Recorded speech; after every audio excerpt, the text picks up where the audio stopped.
Right, commencing episode number 128. That's a really nice round number, isn't it? If you're a no bullshit person, you're going to have a hard time at school and you're not going to fit very well in most companies. I could quit this job. I could find a job in Silicon Valley that would pay me 4 times as much. But so what? I would not enjoy it because of the other things. I was just trying to, show you my point and sell you the college. I'm pretty good salesman, but this sale didn't go through.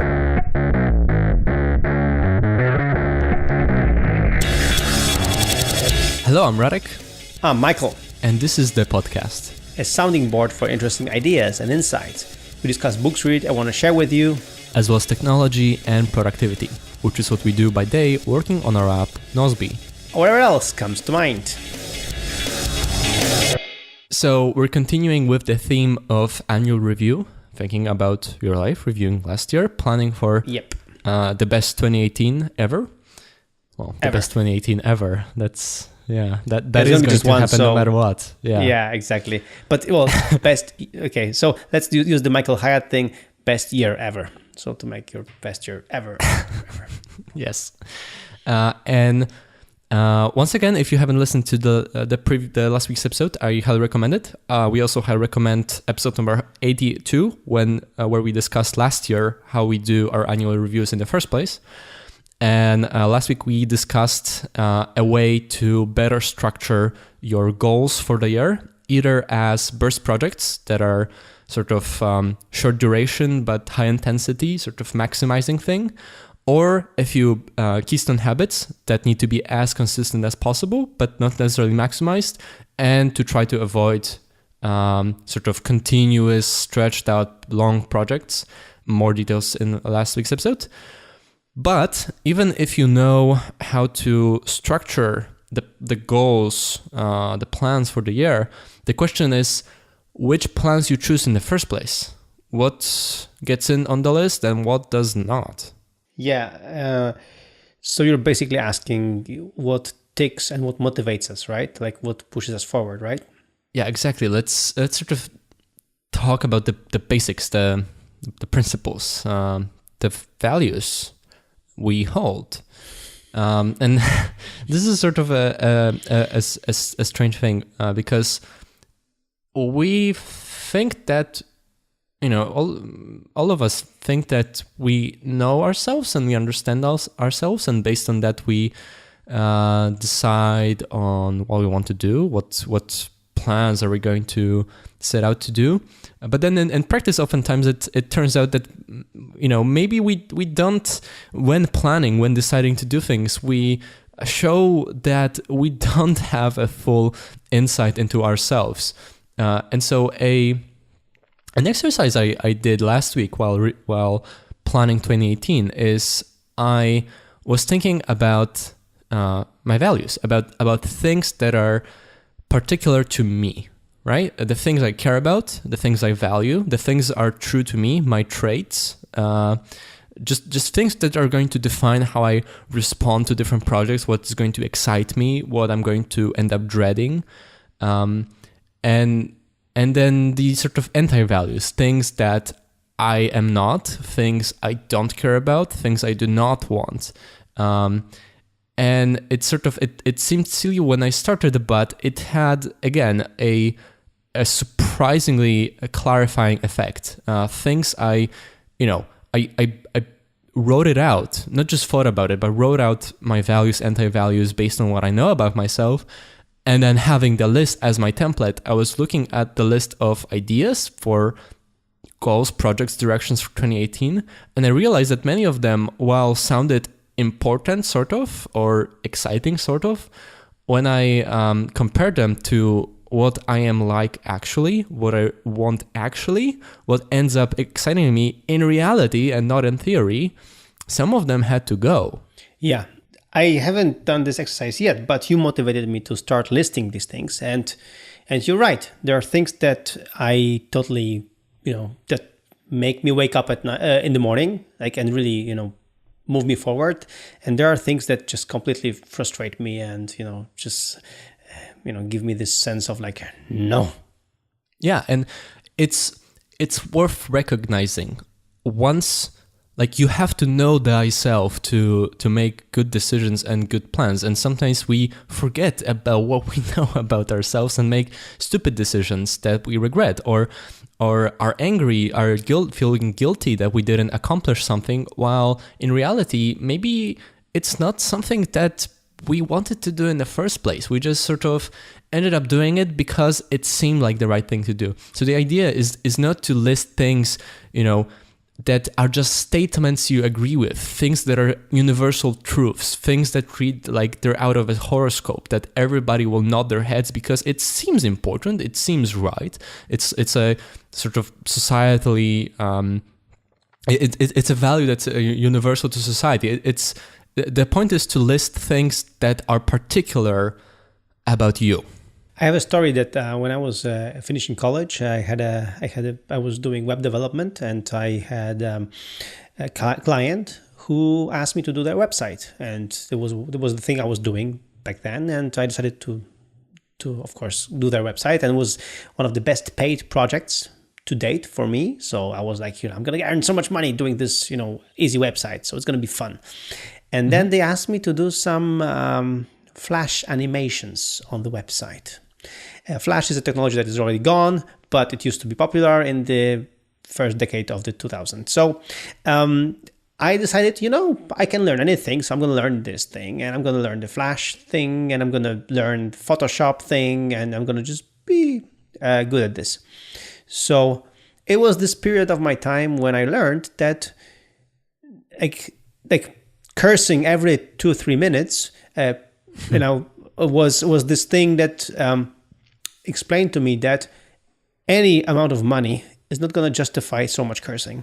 If I hate what I'm doing, like whatever they throw at me, what kind of, I just don't want to do it. I just want to go away. So I learned that the hard way, that not always the paycheck is the only thing, but also I learned that I don't want to be doing this. I can be doing all the other things, but not that. Yeah. And it was a very good insight. All right, so let's just jump right into it. I have 6 values, things I care about, that I listed. And the first one is intellectual stimulation. Creativity, in other words, maybe, that if that suits you better. That's sort of one of the pillars of my sort of joy and contentment in life. It just makes me feel alive to create, for my brain to be tickled in a funny way when I started learning Spanish. It's just when I do something that's intellectually stimulating, I feel really, really good. And that's one thing that is particular about me. Like everybody to some extent, I guess, likes intellectual stimulation. But few people would list it in their top 3 or top 6. And to me, I just realized about myself that to me, that is really important. That, for example, I would never want to do a job that would feel boring. And not because boredom is bad, but because intellectual stimulation is what makes me feel alive, what makes me feel really good about myself. I want to continue and makes me want to wake up at early in the morning, relatively early in the morning. That's why when you started learning Spanish or contemplating learning Spanish, I knew that if we push the right buttons in you, you're going to just go with it.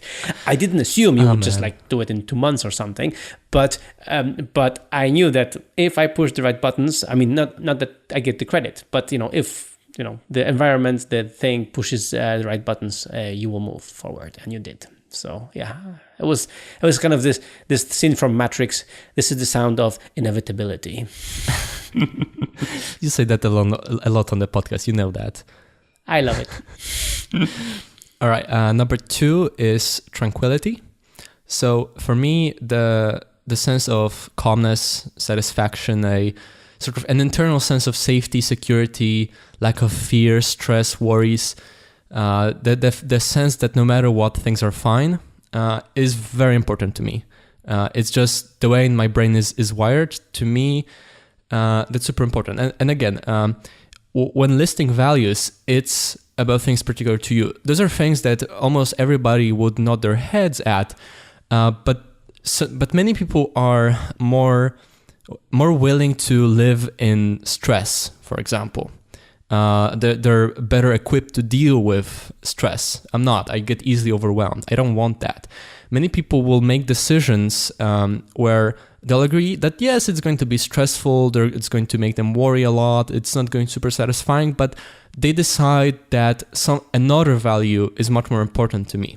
For me, I will rarely make that call. To me, this sort of calm, simple, satisfying life with few sort of bad emotions all around that I can avoid, to me, that is really important.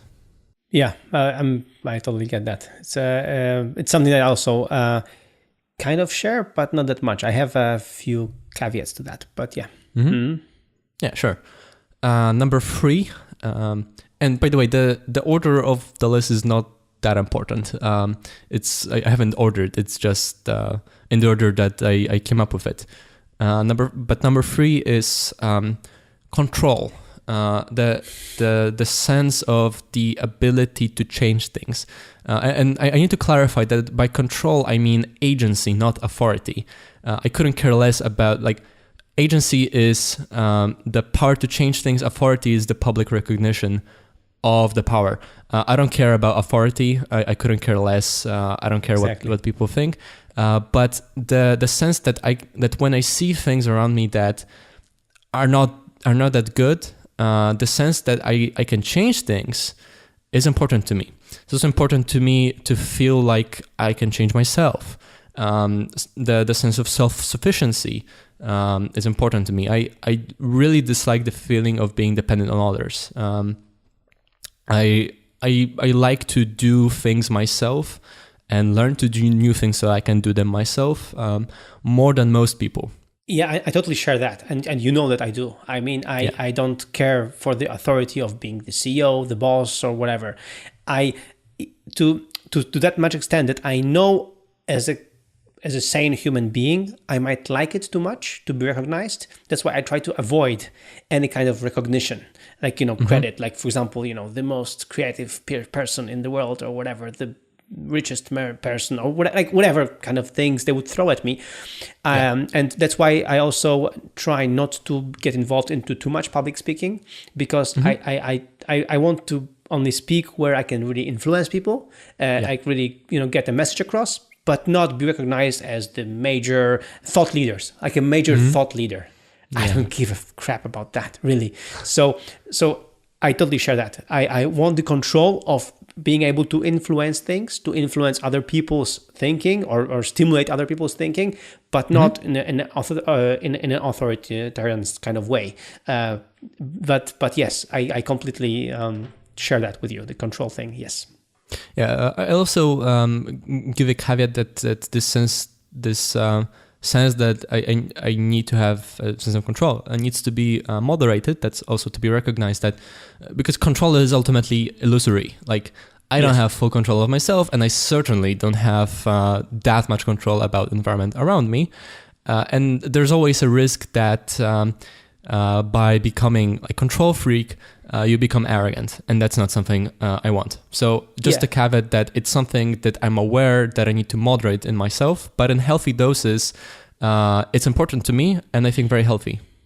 We know that about you, so whenever we have a discussion on Design Fight, we know how to handle that. Thanks. All right. Number 4, sort of related, is no bullshit.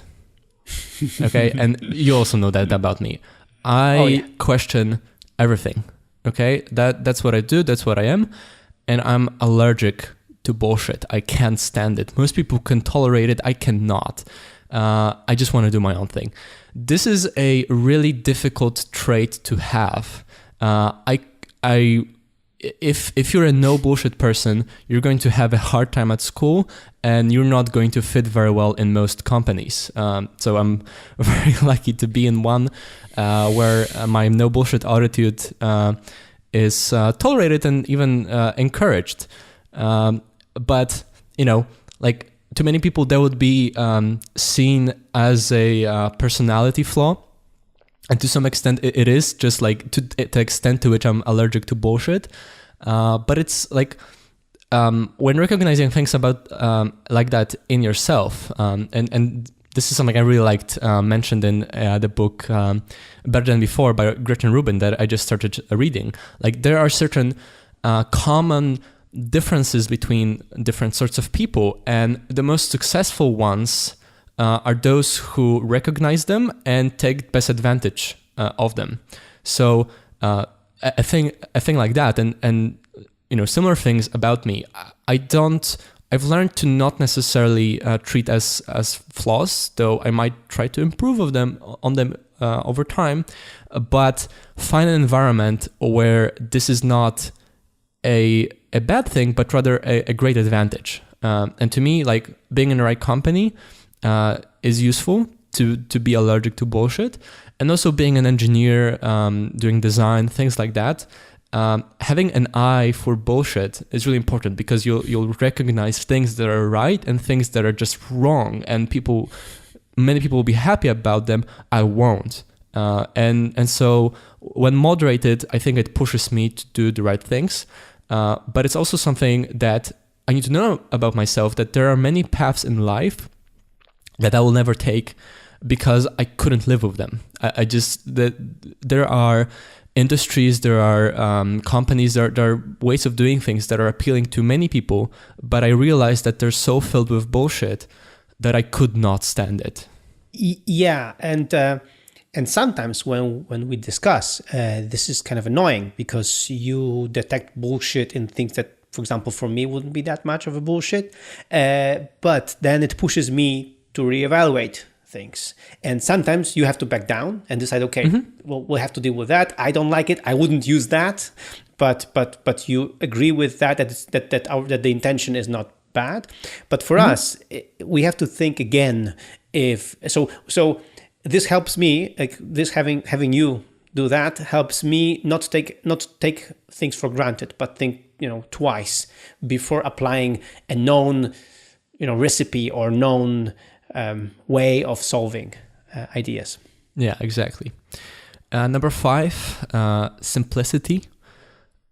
So again, a thing that maybe most people would nod their head at, but to me, it's just the way my brain is wired is I'm easily overwhelmed by things. Probably also on a neurological level, while I'm introverted, it's just a lot of stimuli are too much for me, right? And also naturally lazy.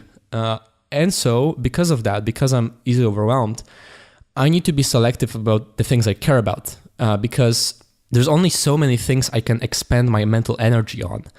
And so that's particularly why, more than other people, I strive for building structure for myself, come up with sort of systems, tools, habits, tricks, mind hacks, automation, things like that, to strip all the non-essential things from my life, because I know that I mentally cannot juggle that many things at once.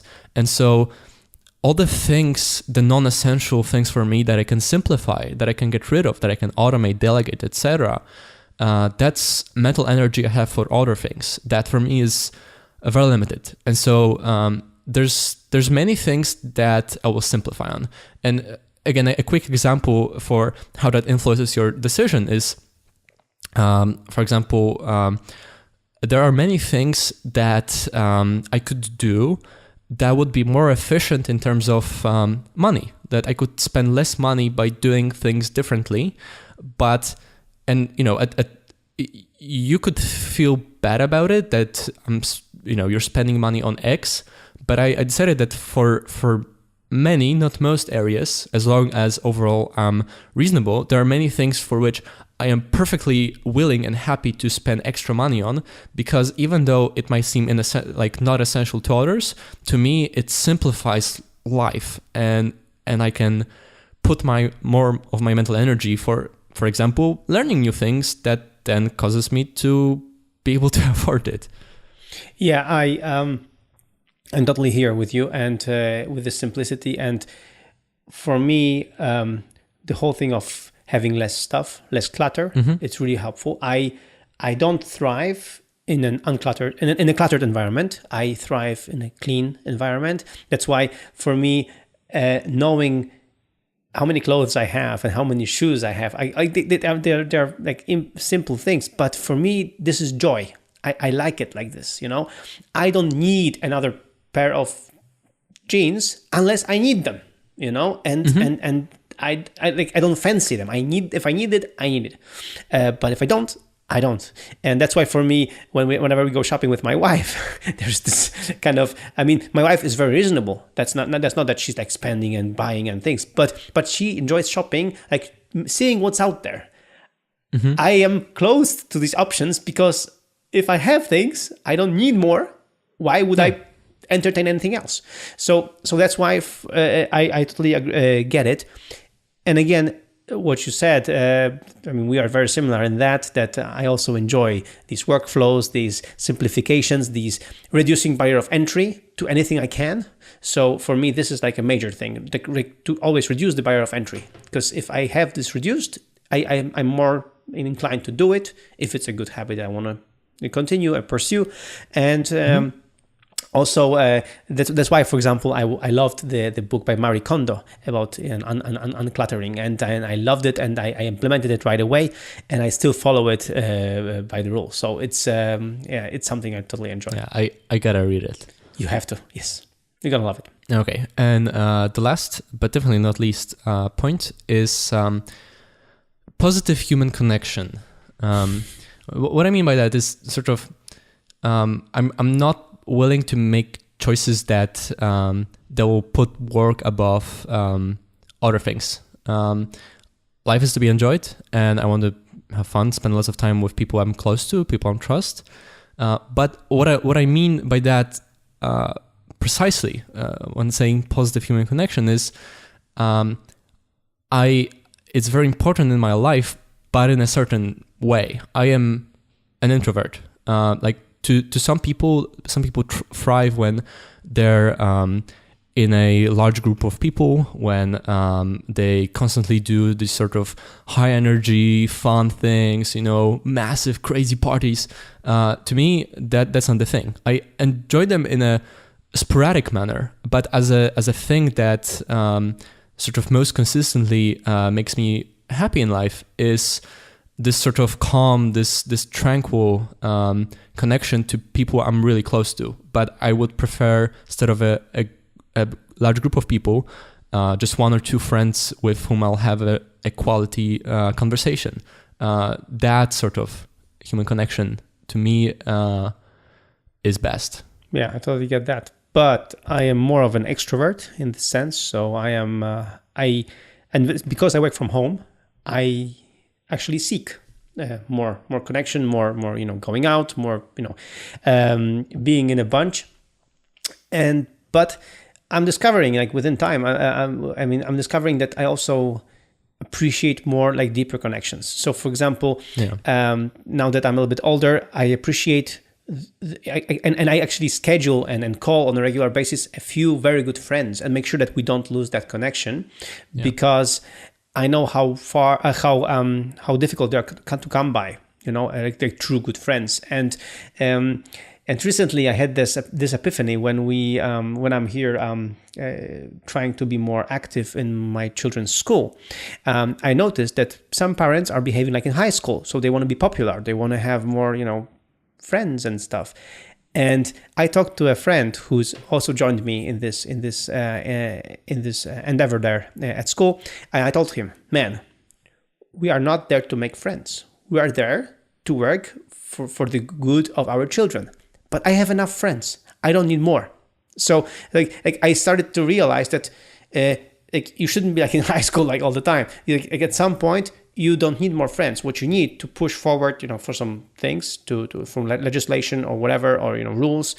And even if somebody, if it makes you unlikable for some people, you shouldn't care. I mean, your true friends know you, so you don't really need appreciation from other people who are not your friends. And by saying that, what I'm saying is that for me, one of the values right now is this self-confidence. And I think it's kind of luxury. Like in the sense that I know what I'm worth. You know, I know I'm a good person. I know what I'm worth. If somebody doesn't want to spend time with me, I don't care. Like I have enough friends, and I don't need to have to be likable by somebody. You know, and I had to discover that the hard way, because when I was in high school, I wanted to be the popular guy. I wanted to be the popular person, to be liked by everyone. And very quickly, even in high school, I realized how stupid it was, how shallow it was. But now that I'm older, I see it even stronger. And I'm so happy that because I have, you know, over the years, I have gathered this self-confidence that I don't need that, you know. What you said, if somebody of bad energy is trying to be my acquaintance and is very often on my way or with me, or you know, in my vicinity, I just recognize that, and I do everything I can not to be talking to this person anymore. Like I refuse. I don't want to. I don't need to, because some people like try to keep up appearances. They try to, you know, let's maintain the contact because it's important, or he's important, or she's important, or whatever, or because like, no, if this, I'm going to be cordial, but I'm going to be just firm, and I'm just not going to pursue a relationship with somebody who's just bad energy for me. Yeah. You know, and I love that I can do it. You know, that I recognize that I can do it, and that I have the power to do it. So, based on that, one of my biggest, you know, most important things, but you alluded to it, but I would rephrase it differently, is the power of choice. Mm-hmm. I can choose what I want to do. I can choose what I want to be. I can choose what I spend my time on. And for me, this is what you named control. For me, this power of choice. I love that about my work, and about, you know, that we are choosing what we're pursuing. Of course, with choice, there come problems. That if I choose something, you know, incorrectly, or if I pursue something which is, you know, not really productive, then I will just be burned for a while, but, you know, it will hurt, it will be fine. It's a feedback loop. But the power of choice, that I have this choice, is amazing. And I have this story when one of the customers, one of our ex-customers, they were a big company, and they wanted to cheat us into providing them with Nozbe account for the cheap. Like they wanted to pay almost nothing for a very big business account. And they threatened us with a lawsuit, actually, that they have the right or whatever, and they are the big customer or whatever. They wanted to, you know, there was a power fight. And maybe it works in big business, in, you know, in the capitals of the city, whatever. I'm not big business. We are a small Nozbe business. We're a global company, but I'm not going to participate in that. So for me, it was such a pleasure to call the CEO of this company, call them, listen to them, and realize this guy is for real. I mean, he really wants to cheat me, and he knows it. And to tell him, you know, over the phone, I'm sorry, sir. You want to cheat me, and you know it. You want to cheat me, and I know it. So what are we talking about right now? I refuse to do business with you. I have refunded all your money, and your account will be closed by the end of this week, so you can migrate your data. Goodbye. And it was just liberating. It was just so much fun. That's why I keep telling this story, because it was just my choice. I choose not to engage with this customer, even though they could bring potentially me money or whatever, or contacts. I don't care. This is a bad person. I don't want them. I don't need the money. And again, it's a luxury. I don't need this. I don't need this customer to survive. Like, our company is fine. It's fine enough. So I can refuse a customer that's not right for us. And for me, this power of choice, this is like the best thing ever. All right. Okay, I have a list of a couple of things that are sort of anti-values, but do you have other things that you want to mention for your values? That other things that are really important to you, that are unique to you? Yes. So one of the things is feedback. So the value of feedback. The feedback loops. We were talking about it a lot on this show, and the value of feedback. I refuse to call something a failure. I always call it a feedback. So if I make a mistake, it's a nice way of of not beating myself up too much, right? So because I make mistakes all the time. So whenever I make a mistake, I would normally be harsh on myself. So I would beat myself up. But now I've changed in a way that I approach everything as feedback. So for me, like, okay, I made a mistake. Lessons learned. Let's get what like Rafa would say, lessons learned. Let's see what we can learn from that. And the value of feedback is very important, especially that we learned in Nozbe how to do it through Design Fight, through our feedback loops, through our quarterly offsite, through our weekly review, TGIF. So this is for me also one of the best values, because this helps me become a better person. And thanks to the feedback, because I know I make mistakes all the time. I'm not perfect. Nobody is. But I know I'm not. So thanks to the feedback loops, thanks to value of feedback and appreciating feedback, I can become a better version of myself. All right, that's something that's really important to me as well. And I guess for me it comes to the category of no bullshit and to control. Like if something is not quite right, if I did something quite well or someone else, it can be changed. So not that big of a deal. Yeah. So and the last thing I wanted to mention, because you already alluded to many of the things, but for example, one of the values that I have is well, maybe not values, but things I love is traveling. And even though I have 3 kids now, looking at the 2018 calendar, I'm going to be traveling a lot, and with the kids as well.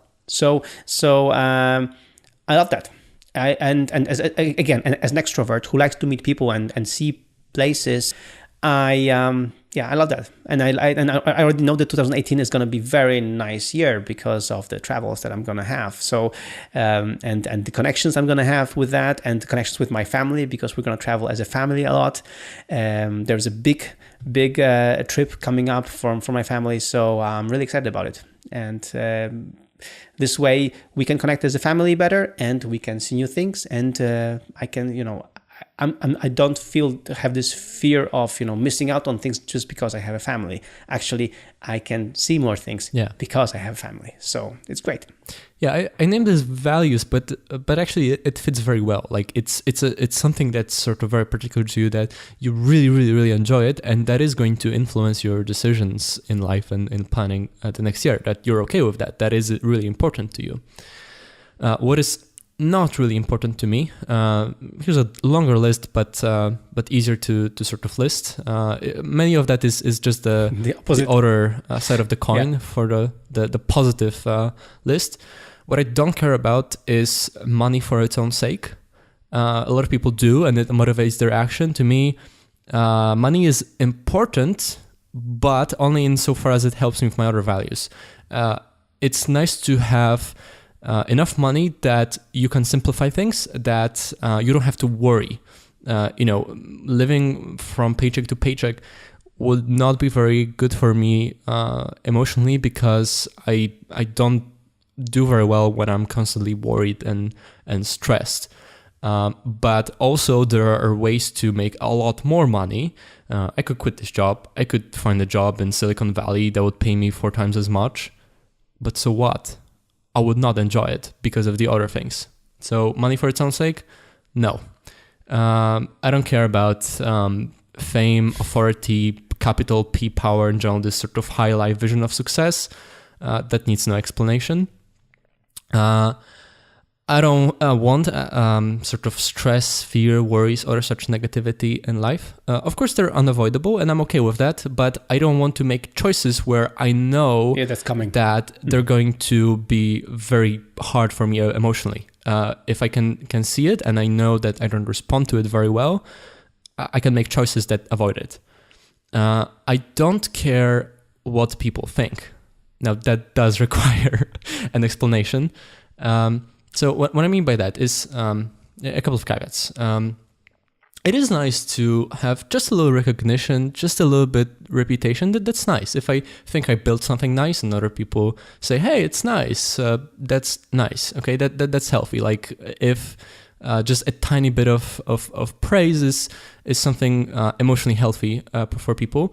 But what I don't ever want to become, and that is really important to me, and why I'm saying I don't care what people think, is people get emotionally dependent on other people's appraisal.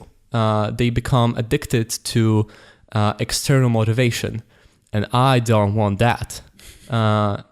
Also, what I mean by I don't care what people think is I want to do my own thing based on my own values, what I care about, and not go through the path other people expect me to follow. For example, everybody expected me to go to college, but I decided that it's not for me, and I don't regret it, and I refuse to feel bad about it and have to explain myself other than for intellectual pleasure why I did that. So I don't care what people think in those respects, but the third caveat is it is important to not become blind to it, right? Like when I say what I don't care what people think, I mean it in a sort of healthy balance way. But so a lot of people don't care what other people think so hard that they become arrogant, they become assholes, and they're super blind to it. They can't see it. I don't want to become that either. So 3 stories. First of all, you're totally right. We have to watch out not to be arrogant. So really to make sure that, if people you care about say something about you because they care about you, then you do care what they think, because they do it out of genuine, curiosity or genuine concern. So this is really important. The genuine concern of other people, that you don't refuse that, because this is some problem people have, that when they reject, they even reject opinion of concern, and that's why, for example, in some cases, I'm sure that when people asked you why you wouldn't go to college, it wasn't to judge you or to laugh at you, but it was out of concern. For your future, for your... Yeah, and then you can discuss why you chose, why it was a conscious choice. It was like with me, like we had this discussion when you were when you were not going to college, and I was trying to convince you to think better of it. But I wasn't judgmental. I was just trying to, show you my point and sell you the college. I'm pretty good salesman, but this sale didn't go through, and it was fine. It was your choice, and I knew it was your choice when you said that. Yeah, but I appreciate it very much, and it gave me a lot to think about. It's just that ultimately it's going to be my own decision. Like I'm okay with people questioning, people who are concerned. I'm going to listen to that. I'm going to consider that. But I refuse to be put in a situation where it's their way or mine when it's about it's their way or the highway, right? And second story. Recently, like a few years back, we did a renovation of our house, and friends came over, and Elena, my wife, she was somewhere else, and then she came later, and then I already gave them the tour because they wanted to see the renovation, what we did, and then after they left, my wife was like, "So what they were thinking? What did they think about the renovation?" And I was like, thinking, what kind of question is that? I don't really care what they think. I love it. I love my new house. So I really, for me, I was showing them because they were curious. So I wanted to show them, why we did this renovation, because they were curious, they asked for it. But I didn't seek their approval or I didn't care, because I love the house I have now. So really for me, I didn't care if they loved it or not. I couldn't care less. I wanted just to show them, the house because they asked for it. That's it. So for me, this question of my wife was like, I don't know, but I think they liked it. And that's it, because I think this is healthy. If we do something like that, like an renovation of a house, we do it for ourselves, not for others. I didn't do it for show. I did it for me. I wanted to have a nicer house, and it was actually kind of luxury, because we didn't need to do this kind of renovation, but I wanted it because I wanted a few things better. And if I could do it and I can have it better and I can enjoy it every day, I don't care what other people think. If they think that this is the worst idea ever, I don't care. I love it every day. Yeah, exactly. That is what I meant by I don't care what people think. All right. I don't care about work above all else. Work is important to me, and also because of that, and because it gives me a lot of intellectual pleasure. There is sort of a risk that you accidentally trap yourself in at a job or in a career where it's all about your job, and I don't want that. I don't want that because it's too much for me, it's overwhelming for me, and it just sounds boring. Like a good balance is what I enjoy a lot. Really good work and really good non-work. And you're saying this to my face. Yeah, exactly. Next up, what I don't care about, what I'm not is I'm not a hedonist. I'm a stoic, so I don't care about this view of sort of fun, this endless pursuit of pleasure, like this, again, like doing crazy shit all the time, that stuff. It doesn't excite me. Like a lot of things that to other people sound really fun, to me it's like, yeah, maybe once, but to me this continuous sort of tranquility, instead of this more hedonistic look at sort of joy and pleasure and fun, that's more appealing to me. And then what I don't want is I don't want to sit around doing nothing, not changing or improving.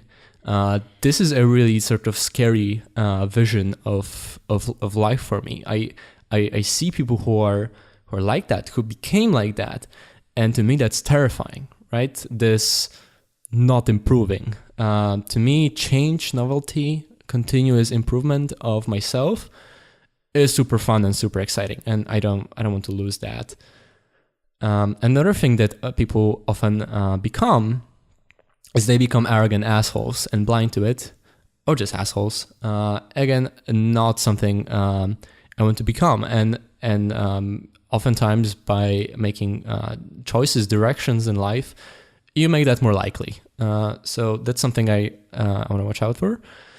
And the last item on my list is I don't want to succumb to my worst qualities, my worst traits.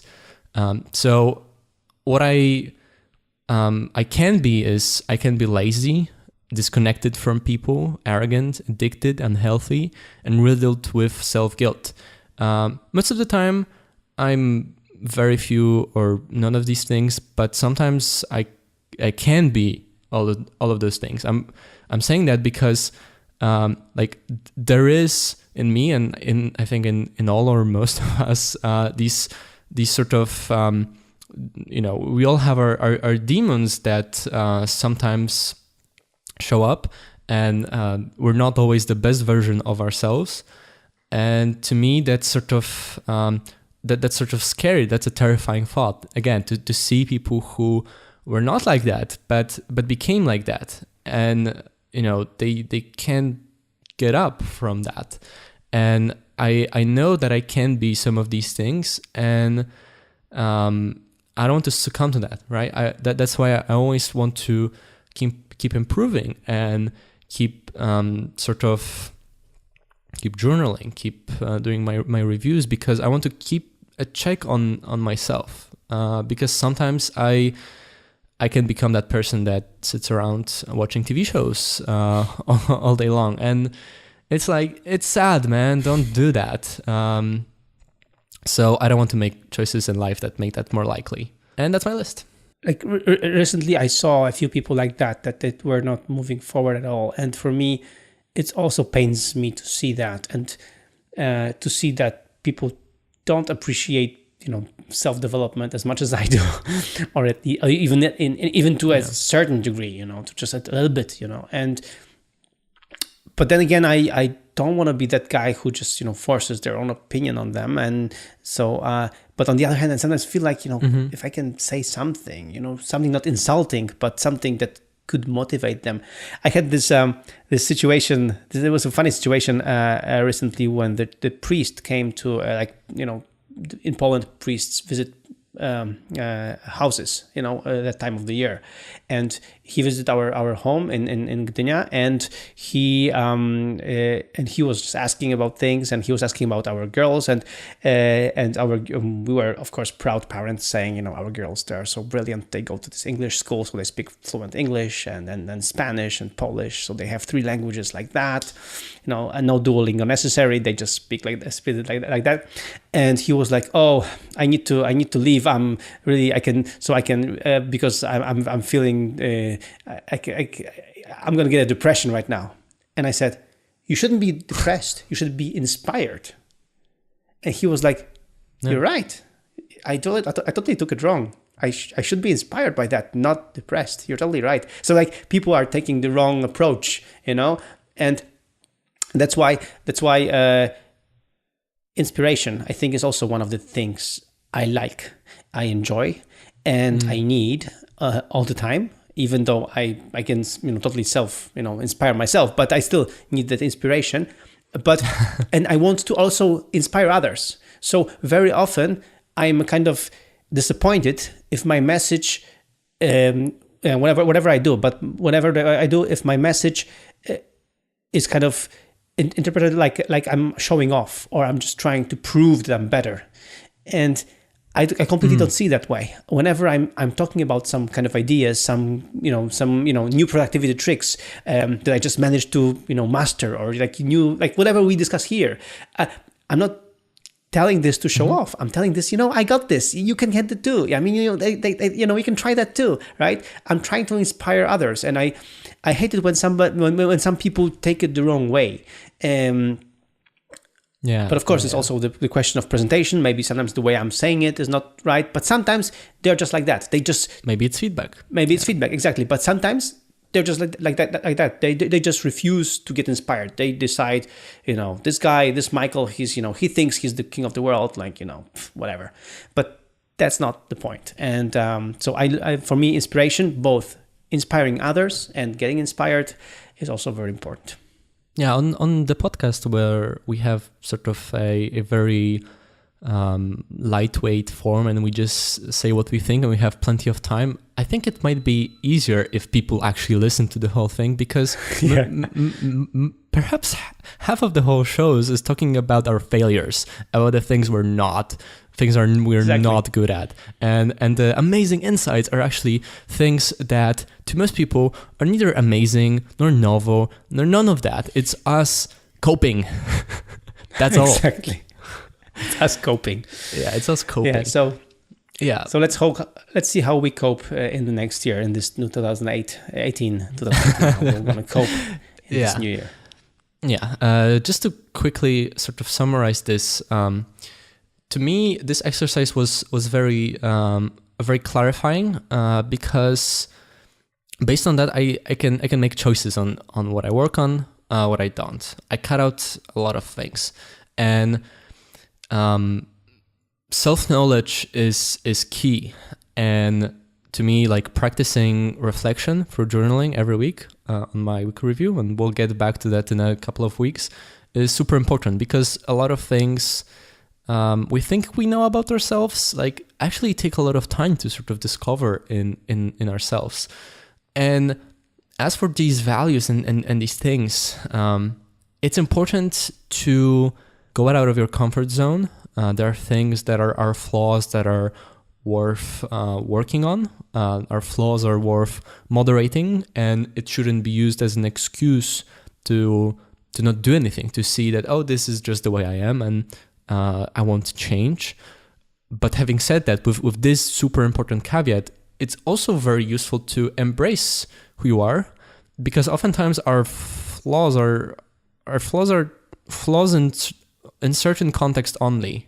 Often our traits can be viewed as flaws in certain environments, but often people don't discover the other side of the coin, how their traits can be actually super useful if they create a life for themselves, pick a job, start thinking about things in a certain way that is conducive to that